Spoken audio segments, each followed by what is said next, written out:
This is the Spycraft 101 podcast. Welcome to your clandestine classroom. This is episode number 177 of the Spycraft 101 podcast. Today's episode is another solo episode where I share some of my own research with you. Today I'm talking about the very unusual case of Richard Craig Smith. Craig was a former Army counterintelligence agent who was arrested in April 1984 for passing classified information to a KGB officer in Japan on several occasions. I've published a written article based on this episode on my page at patreon.com. If you are not already a patron but you'd like to support me there, you can sign up and read this article, plus lots of other exclusive articles I've written over the past few years. But before we get into this story, I want to let you all know about an educational tool you're not going to want to miss. It's the Gray Man Briefing Classified. By now, I think I know my listeners pretty well, and take it from me, this briefing is exactly the news and educational reference source that you've been looking for. You'll get breaking news updates from all over the world on topics including planned protests and riots, low-intensity conflicts, natural disaster alerts, cyber attacks, supply chain disruptions, and more. You'll also get access to articles that help you build your own skills, including urban survival, home security, counter-surveillance, escape and evasion techniques, and more. And this is much more than just a newsletter in your inbox. Joining the Gray Man Briefing Classified also includes invitation-only channels on the Telegram and Signal apps for convenient real-time updates. The newsletter subscription is normally $5 per month, but if you use the code GBC Spycraft, you can save 20% each month for the life of your subscription. I'm already a member myself and have been reading and learning a lot since I first subscribed. Look it up yourself at graymanbriefing.com. That's gray with an A, graymanbriefing.com. And use the discount code GBC Spycraft to save 20% right from the start. There are two very different versions of Craig's story. That is, of course, very common regarding any criminal trial in which the defendant pleads not guilty. But what separates this case from many others is that both the prosecutors and the defense acknowledge the truth of many of the facts of the case. Craig did meet with a Soviet intelligence agent. He did give him information on American double agents, and he was paid for this information. Craig did not dispute this during the trial. But his defense was that he'd done it at the behest of case officers from the CIA who'd approached him and recruited him as a double agent against the KGB. If that was so, why was he ever brought to trial in the first place? Because the CIA did not claim him as one of their recruited agents. So either he was a spy and a traitor, or he was a double agent left out in the cold. And it would be up to a jury to decide which scenario seemed most likely. Craig grew up in a devout Mormon family and moved to the Washington, D.C. area in 1959 when he was 16 years old. Just after graduating high school, he was hired to work for 9 months as a microphotographer for the CIA at their brand new headquarters facility in Langley, Virginia, where his church bishop was already employed. Following that short stint, he went to Paris, France for 2 years as a missionary for his church. He then enrolled in college at Brigham Young University, but was drafted into the Army in 1967 before graduating. Craig was initially assigned to the Army Security Agency in a signals intelligence role. Later on, he applied to become a counterintelligence special agent, and after completing the special agent course, he spent 1 year at the Department of Defense's language school at Monterey, California, where he learned Japanese. Craig and his wife then moved to Japan for the next 3.5 years, where he performed counterintelligence duties. While he was in Japan, he began working in offensive counterintelligence operations, running double agents against adversarial intelligence agencies. According to Craig's biography, this typically involved an American soldier who was contacted by a Soviet intelligence agent, perhaps while traveling abroad on leave, for example.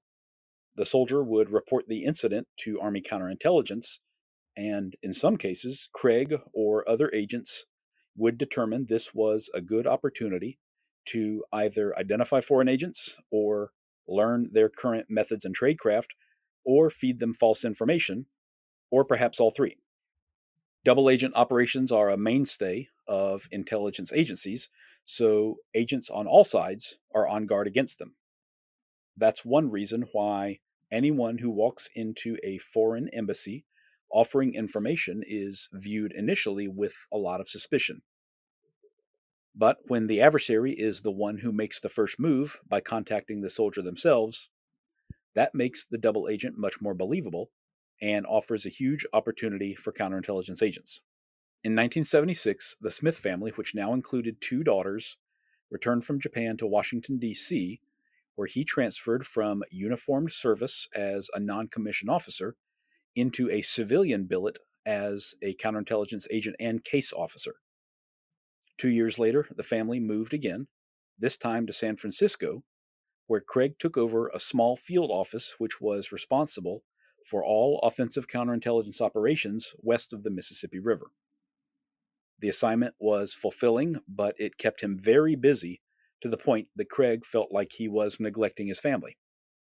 When his son Ian was born, he decided to leave his intelligence career behind and take the family back to Utah, where he'd grown up, to try to establish a more stable upbringing for his children. He resigned from his civilian position with the Army in January 1980 and then started his own business with a partner called TimeSpan, which provided video recording and editing services. The company initially focused on recording interviews with elderly family members as a sort of keepsake video journal, and later expanded to filming commercials and documentaries. Developing business relationships for TimeSpan eventually took Craig back to Japan. He decided to organize a trade show in Tokyo in which businesses based in Utah could meet with Japanese companies to potentially find foreign investors or partners.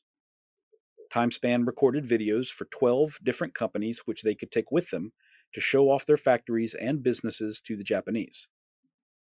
Organizing this first ever trade show meant Craig had to make several trips to Tokyo to arrange everything. One of his first stops there was the commercial section of the U.S. Embassy. Trade show took place in October 1981 and was an overall success.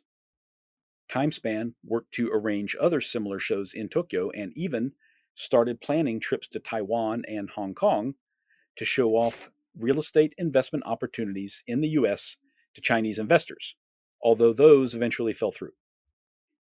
He traveled back and forth to Japan at least 8 times in 1981 and 1982. However, around this same period, TimeSpan started to feel the financial crunch for several different reasons.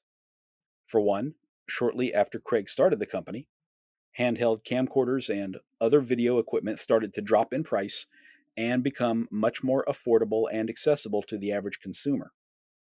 And all the trips across the Pacific were quite expensive.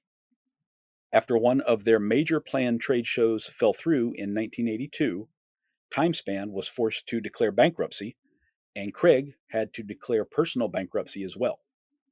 The company shut down, and Craig had to move on to something else entirely. However, by that time, Craig was already involved in something that his business partner and even his family were unaware of. One night in July 1981, the year before TimeSpan closed its doors, Craig was in his hotel room in Tokyo when the phone rang. A man identified himself as Ken White from the U.S. Embassy and asked to meet. A little while later, Ken arrived at Craig's hotel room along with another man who called himself Danny Ishida. Craig assumed they were from the commercial section and wanted to talk about business development, but things took an unexpected turn within a few minutes. Craig realized they knew a surprising number of things about his life, including details of his work as a counterintelligence agent. They mentioned one of his fellow agents by name, whom Craig had worked with years earlier. They also called him by his middle name, Craig, right from the start. Most people would probably assume he went by his first name, Richard, although that was not the case. When he asked them who they were, Ken told him they were from the agency. He didn't clearly state he meant the Central Intelligence Agency, but that was the implication as far as Craig was concerned. They also did not present to him any identification, not at the first meeting or at any future meetings. That certainly seems suspicious at first glance, but Craig reasoned that any ID they produced would likely be fake anyway, so for him, the presence or absence of photo identification was essentially meaningless. It's also incredibly unlikely that their real names were Ken White and Danny Ishida, of course. Craig recognized what was happening immediately because of his own training and experience with double agent operations. They were trying to get a feel for whether he would make for a capable agent himself. His background certainly indicated as much, but he also had to be willing and able to carry out any assignments they gave him. Craig was very cautious at first, but willingly signed a secrecy agreement they presented to him at that initial meeting. After that, they asked him to carry a letter from Tokyo back to the US for them as a courier. Craig agreed and was given some specific instructions. After arriving back in Los Angeles, he was to open the letter and retype it himself using his own wording without changing the essential meaning of the message. The letter was an anonymous offer to the Soviet consulate in San Francisco, offering information on robotics and other technology. If they were interested, the Soviets could respond by placing a specifically worded ad in the classified section of a local newspaper. Craig did that several times over the course of 1981. On his frequent trips, he'd meet with Ken and Danny, receive an envelope, and take it back to the U.S. with him. He was never offered any money, and he didn't ask for any either. He saw it as his patriotic duty to assist his government. 1 year after the first meeting, Ken and Danny asked for something new. They told him that the Soviet consulate had never responded to the anonymous letter. It's possible that they correctly saw it as a trap and therefore took no action. So Ken and Danny wanted to try a more direct approach. They wanted Craig to contact the Soviet embassy in Tokyo in person. If he went along with this, it wouldn't be possible to remain anonymous anymore, and he'd be putting himself at risk. Craig knew that as well as they did because that was exactly the type of operation he'd personally run during his time with the Army. After they discussed the plan in detail and made a few changes based on Craig's recommendations, he agreed to go forward. On November 5th, 1982, Craig called the Soviet TASS news agency office in Tokyo from a payphone, offering the same sensitive information on robotics that had been offered in the anonymous letters. TASS normally had an undercover KGB officer on staff, so Craig and the men from the agency knew this was a good way to get in touch with him. The TASS staffer on the phone said they didn't handle that kind of information, so he should call the Soviet embassy instead. That's exactly what Craig had expected, so after waiting 20 minutes for TASS to alert the embassy on his behalf, he called himself and spoke to someone who soon invited him to the embassy's commercial compound. Once Craig arrived, he spoke to a man he later found out was KGB officer Viktor Okunev. Craig did not identify himself by name, and he left his identification behind just in case. He simply told Victor that he was a former intelligence officer who had recently been diagnosed with terminal cancer. He needed money in order to set his family up financially after his passing, which might be very soon. So he was willing to sell information in exchange for $25,000. The first meeting is very much about feeling each other out. So Craig told Victor to reach him at a certain hotel the next day if he wanted to talk more. Fortunately, Victor took the initial bait because he called on Craig using the false name he'd given him, and they met a second time at the embassy. That meeting went even better, and Craig provided some of the information he was authorized to give in order to build confidence with the KGB. In return, they gave him $5,000 in cash and arranged another meeting for February 1983, about 3 months in the future. After the first two meetings, Craig didn't report to Ken and Danny right away. Instead, he flew back home and called a phone number in Honolulu, Hawaii, where he could leave a vaguely worded message for Ken without arousing suspicion. This Honolulu phone number later turned out to be a major element of his espionage trial down the road, as I will mention. One of the ultimate goals of this whole operation was to identify a KGB officer working at the Soviet consulate in San Francisco. So Craig needed to arrange to meet with someone inside the US, which of course was much more accessible for him than flying to Tokyo all the time. However, that didn't seem to work out. KGB was only willing to meet with him in Tokyo, not anywhere near their consulate in San Francisco. So in February, he flew back across the Pacific again. Before going, he and Ken White had gone over information that could be used to bait the Soviets. They had selected a number of files on double agent operations which could be disclosed because they had ended for one reason or another, and which the Soviets already knew about, and thus would not put the agent in any danger.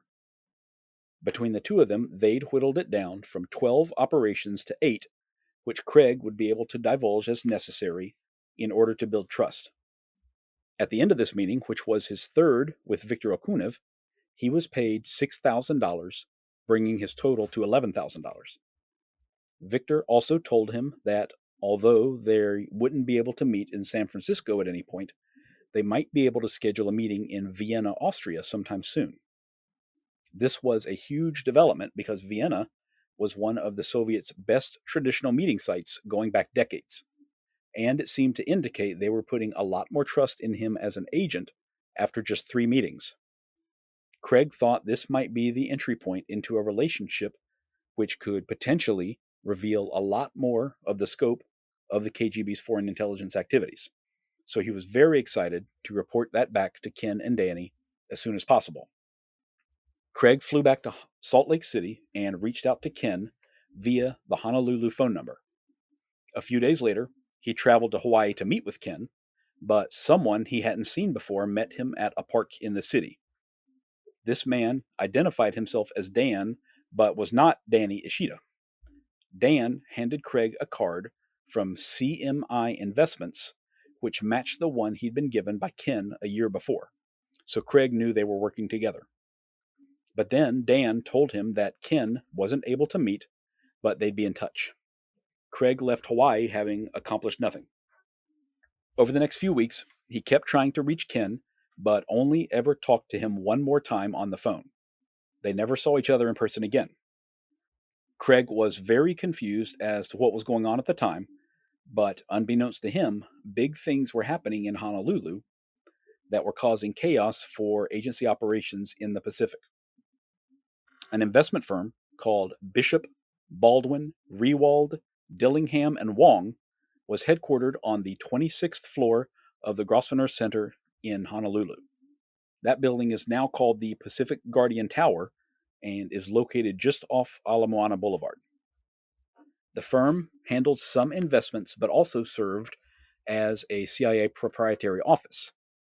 In fact, there was no one there named Bishop, Baldwin, or Dillingham. The firm was run by Ronald Rewald and Sunlin Wong, and in the summer of 1983, it was imploding. Rewald had been running his own Ponzi scheme through the firm, essentially defrauding his recent investors by paying out their deposits directly to early investors and skimming off some for himself. He was living the high life, but that sort of scheme always has an expiration date, and that time had come. The firm was under investigation by the Securities and Exchange Commission. I may end up doing an entirely separate episode on Rewald and his firm because there was a lot going on there that had nothing to do with Craig. But the short version of that story for now is that the SEC investigation, plus attention by journalists, meant that all operations run through Rewald's office ground to a halt. And that's why Craig was suddenly unable to get hold of Ken or anyone else, just as things were really taking off with Victor and the KGB. In June 1983, after several months of no contact with Ken or anyone else at the CIA, Craig felt like he couldn't wait any longer to keep the momentum going with Victor. So he called Paul Shields, an FBI counterintelligence agent who was also a former bishop in his church. he asked Shields to put him in touch with CIA's office in San Francisco. Craig called their office and spoke to someone he later identified as Charles Richardson. He explained that he'd been working with Ken White, but could no longer reach him. Richardson told him to keep his mouth shut about the entire operation and not to share anything whatsoever with the FBI. Then he sent over another agency employee to verify Craig's identity in person. About 1 month later, Craig was visited for the first time by FBI agents, apparently because of the information he'd shared over the phone with Paul Shields. When he spoke to Paul, he'd only told him that he needed to speak to someone at CIA because it involved, quote, contact overseas, unquote. Craig knew that Paul would understand that meant he'd been in touch with a foreign intelligence agency in some capacity. So it looked like Paul knew that, regardless of his personal relationship with Craig, he could not just let something like that go without the FBI looking into it, which makes sense. Craig voluntarily shared some information with the FBI agents about his activities at this first meeting, but did not disclose everything and continually directed them to talk to the CIA. Later, as events progressed, he realized that had been a mistake, but by then it was too late. And it also plausibly looked like a fictitious story to cover up espionage activities, of course. Over the course of 8 months, beginning in July 1983, Craig was interviewed by the FBI over a dozen times and submitted to multiple polygraph examinations. He passed the poly exams repeatedly, but he continued to withhold the details of his work with the CIA. He just reiterated that there had been contact with a KGB officer at the Soviet embassy in Tokyo and that he had received money from them, but that no unauthorized information had been passed along. And the FBI needed to contact CIA to learn the rest of the story. Craig became increasingly worried he was going to be arrested, and it turns out he was right. In early April 1984, he was arrested at Dulles Airport in Virginia after flying in to meet with FBI agents one more time. He spent the next 5 weeks in jail until his family was able to come up with the $500,000 bond to have him freed until his trial. During his time in jail, he was able to meet frequently with 2 attorneys, and they even had some assistance in building his defense from a very unexpected source. Dr. Sherry Skidmore was a renowned forensic psychologist from UCLA who flew to Virginia for 2 days to meet with Craig. Afterwards, she suggested he talk with one of her colleagues from the UCLA Department of Psychology, one who had some experience with Soviet intelligence operations. Her colleague was Dr. Nikolai Koklov, a famous defector who you might remember from episode 45 of this podcast. He also interviewed Craig and concluded that he was telling the truth about his relationship with the CIA. Preparing for Craig's trial took nearly 2 years, including lots of pretrial litigation. One major point of contention during that time was whether he could present classified information as part of his defense. This is an issue that has come up in a lot of espionage trials in the past. For that reason, there is something called the Classified Information Procedures Act concerning the use, relevance, or admissibility of classified information sought to be used at trial. Craig's lawyers had uncovered evidence that tied the CIA to Ronald Rewald's firm in Honolulu as a way of proving that he'd really been working on their behalf. But because Rewald himself had undergone a trial just before Craig had, a lot of documents regarding his firm were classified and were thus unavailable. Fortunately for Craig, the presiding judge determined that certain information constituted a valid part of his defense and was therefore admissible. I found something really interesting when I looked up the judge's opinion memorandum. Very few of the trial documents are available online, but I'm going to read a portion of that memorandum here. Quote, "The court also notes that there is independent evidence tending to corroborate Smith's story." Unquote. Then in brackets it says, "Remainder of paragraph deleted due to classified information." Paragraph deleted due to classified information. Paragraph deleted due to classified information. And then, quote, viewing all of this evidence in the light most favorable to Smith, a reasonable juror could draw inferences that would corroborate his story, unquote. This is right in the middle of a very long opinion memorandum. 2 entire paragraphs and most of a third were redacted from the published unclassified opinion memorandum. But the context before and afterwards indicates there was something very provocative but still classified in the evidence that appeared to validate Craig's defense that he was acting at the behest of the CIA. Like I said, most of the court documents related to Craig's trial are not available online, so there is not much else to go on. However, many espionage cases never even go to trial because the defendants plead guilty to lesser charges. So, purely from a historical research perspective, we're lucky to have anything from the trial at all, in my opinion. The turning point in Craig's trial seemed to come when Charles Richardson was called to testify. Charles was the man Craig had spoken to over the phone in San Francisco. He acknowledged, under oath, that he had business cards for CMI Investments, that the number on the card rang in Rewald's office in Honolulu, and that he'd spoken to Craig on the phone once. Craig and his wife, Susan, also took the stand in his defense, and their testimony, combined with Richardson's, appeared to have convinced the jury of his innocence. At the end of the 4th day of the trial, they only had to deliberate for a little over 5 hours before coming back with a verdict of not guilty. The verdict was a major upset and incredibly unusual for espionage trials. Smith was the first defendant to be found not guilty since 1975. In that 11-year period, 47 other defendants had all been found guilty. And between 1975 and 2008, out of 129 espionage cases tracked by the U.S. Department of Defense Human Resources Activity, Craig's is the only one where the defendant was acquitted. Following the trial, Craig had to build a new life for himself. His trial defense had cost him nearly $200,000, but his support from his family and friends never wavered. Later on in life, he worked as a consultant for trial attorneys in Washington State and built a strong reputation based around his talent for trial preparation and jury selection, which was very hard-earned, as I'm sure that you can imagine. Craig passed away in October 2022 from an aggressive form of cancer. I really wish that I had had the chance to interview him about this entire ordeal, honestly. A lot of what I've covered here comes from the book Accused by Norman R. Hamilton. It tells the story of Craig's life up until shortly after his acquittal, but it is not an entirely objective account.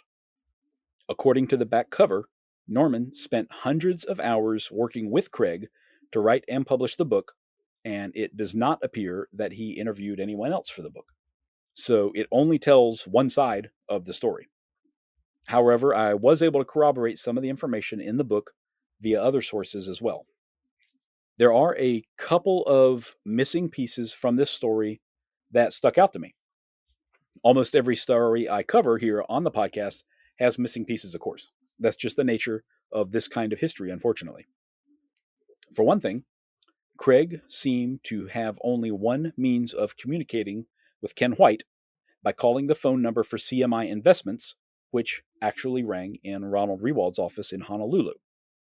But there are normally lots of methods of communication between an agent and their handler. Those often follow the PACE plan method, that is, primary, alternate, contingency, and emergency. Craig should have had at least 3 other means of getting in touch with Ken once things started to go sideways. But he doesn't mention any other methods in his biography, and there are none mentioned in the available court records either. Another interesting aspect of this case is that apparently it was only Craig's previous operations that were used. That makes sense in that Craig would be able to speak knowledgeably about them in detail since they were his operations. But it's not clear to me that the agency was involved in any of those when they were happening, unless they are always informed as part of interagency cooperation, which doesn't seem likely. Normally, when information is going to be passed through a double agent to an adversarial intelligence agency, that material is very carefully reviewed and approved by the originating organization. That's to make sure it can't cause any lasting harm to current operations or put anyone in danger. In this case, that would have been Army intelligence, since Craig had been an Army counterintelligence agent and ran his operations with them. That would mean the Army was involved at some level, assuming this was a legitimate operation. But there's no mention of their involvement anywhere, which should have cleared things up immediately. So in my mind, this is one aspect of the case that does make it seem possible that Craig was working on his own rather than as part of a team. I also wonder how Craig's relationship with Ken and Danny compared to his own agent handling experience. Once again, it's not mentioned explicitly in the book or in the available court records, but how did Craig treat his own double agents? He ran about a dozen of them, apparently, if not more. And 6 of those operations are mentioned by name in the book because they came out in court as well. Did he withhold as much info from his own agents as Ken and Danny withheld from him? What kind of interagency coordination did he do to ensure that operations went smoothly? What kind of influence did he have to resolve problems for any of his own agents? For example, did he brief them on what to do if they were caught with sensitive materials, whether it was while they were going through customs or by local law enforcement or even by FBI counterintelligence? Did he or U.S. Army intelligence ever have to intervene when something went wrong, as it apparently did for him? If not, did they at least have procedures in place for that possibility? And how did he terminate operations in a way that left the agent safe and satisfied? If so, that's the opposite of what happened in his case. What I'm really getting at is whether there were any red flags along the way that Craig would have or should have noticed. Knowing how things played out in the end, I can't help but feel like he was very naive about what was happening right up until his trial. He continuously withheld information from the FBI, even knowing he was under investigation, and he had performed actions that were blatant violations of the Espionage Act. He seemed to expect the CIA to ride to the rescue, even though he hadn't heard from them for months. And they never did. He was left to fend for himself in court. Of course, this is all assuming that his version of the story is accurate. It's possible that the entire CIA angle was concocted by him as a legal defense. But we know for certain that based on the available evidence, he was found not guilty during his trial, which is incredibly rare when it comes to espionage cases, as I've mentioned. And we know that although some of the evidence was and still is classified, a judge who was able to review it found it compelling enough to point towards Craig's legal defense. In the end, this is a really unique espionage case and makes for a great discussion. It also leaves me wanting to know more, but then again, that's how I feel about almost every story I've ever covered here. You can find my article about this case on my Patreon page and see some photos, plus a list of references in case you want to dig further into it like I have. And as always, if you're interested in more of Spycraft 101, look for my page on Instagram at Spycraft101. You can also find more great articles on my website, spycraft101.com. Thank you all for listening, and I hope you'll stick around because there's lots more to come. Disclaimer. This podcast is for entertainment purposes only. The stories and statements expressed herein are experiences and opinions. They may not reflect the views of the host or the production studio. It's okay if you disagree with our content. No piece of media is right for everyone. If you love Spycraft 101, please check us out online, on Instagram, on YouTube, and especially on Patreon. Thank you for listening.